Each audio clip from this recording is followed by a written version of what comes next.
Hello, and welcome to the Cinema Sitdown powered by Groovy. My name is Dom, and I'm a business development and key account manager here at Groovy's branch in Perth, Australia.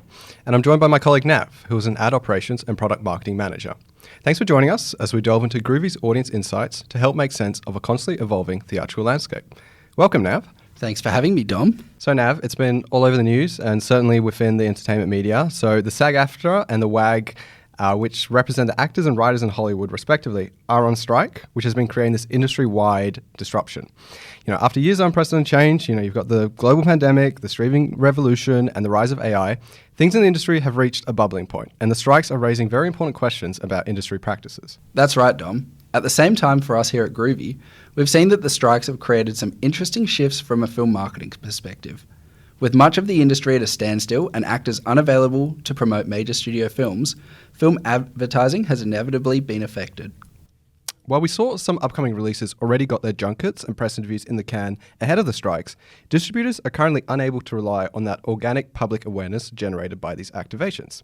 So this has forced a change of hand for distributors, who now have to look for other avenues to generate film buzz, and in turn have increased their above-the-line spend, especially putting more money towards digital advertising. Another change we've seen is that audience-driven marketing has been a key focus of studios looking to promote films during the strikes. An interesting example is the release of Gran Turismo. In the US, the movie was delayed due to the strikes to the end of August, but sneak previews were scheduled throughout the month. Similarly, here in Australia, the film received wide previews the weekend ahead of its release on August 10. In reference to this release strategy, a Sony spokesperson said, "The stars can't promote the film, but the audience can."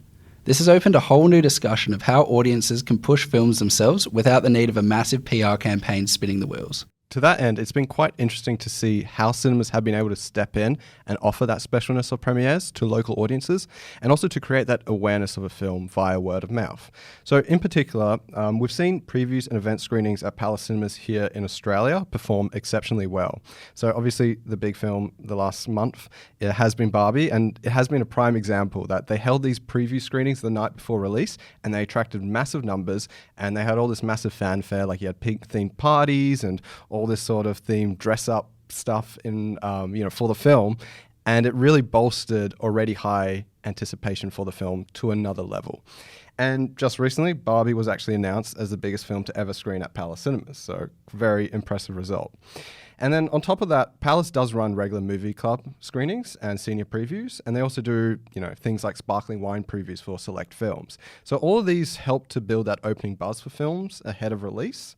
But I guess the question still remains is that how do these screenings benefit digital marketing?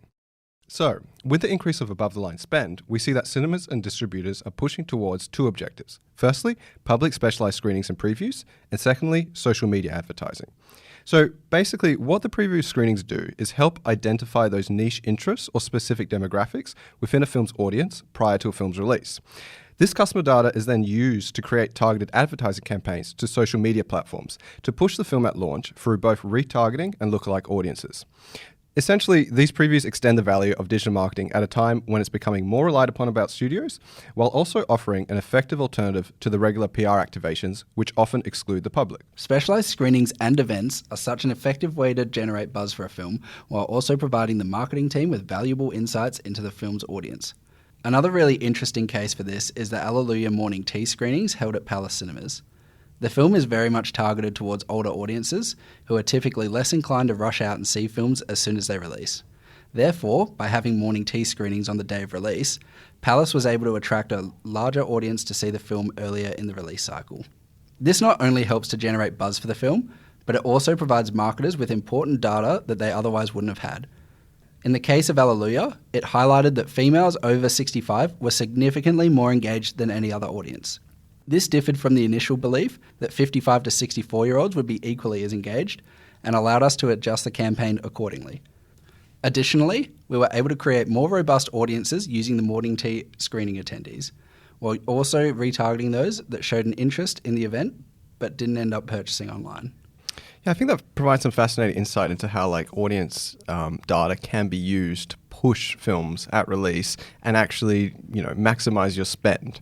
And I think now looking long term into the ramifications of the strikes, things do remain rather uncertain and there's no clear end in sight.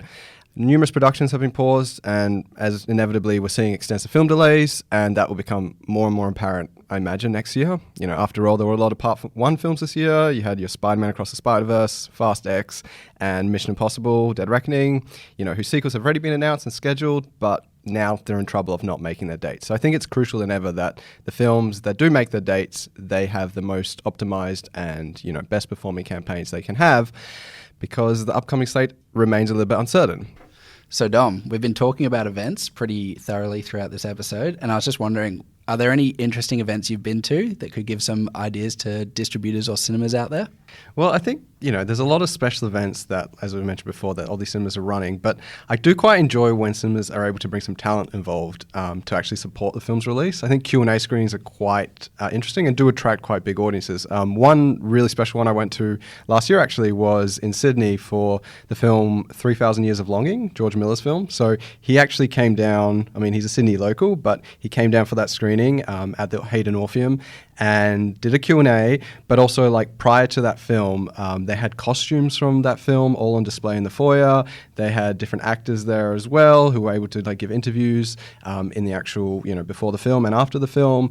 And then even on the stage, it's a beautiful cinema, the Hayden Orpheum, but they had a musician on there. He was playing piano, and it was just creating this whole special experience that you actually feel like you're part of, in some small capacity, part of that, fanfare for the film. So it was good to see, obviously it's got Hollywood stars, that film, but it was a locally made Australian film, and to see those creatives and the talents that are here locally getting behind the film, supporting it, and then also seeing the audience turn up and feel like they're part of that experience of, getting the film out in the world. So that was really memorable for me. I'm not sure now if you have any of your own or ones that you've heard about? I think one that I've heard about that really interests me, and they do it in the UK, I believe, is the immersive cinema experience where you watch the film, but they have the food that you're seeing on the screen given to you at the right time. So, for example, I know they did Willy Wonka, and at the start when Charlie's grandpa is having a cheddar and cabbage soup, you get served a cheddar and cabbage soup.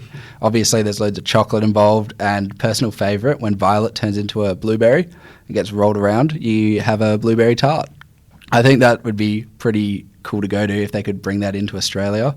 That's something I'd definitely be interested in going to. I would definitely go to that as well. I feel like I'm just hungry now, so that's probably a perfect place to end this podcast on.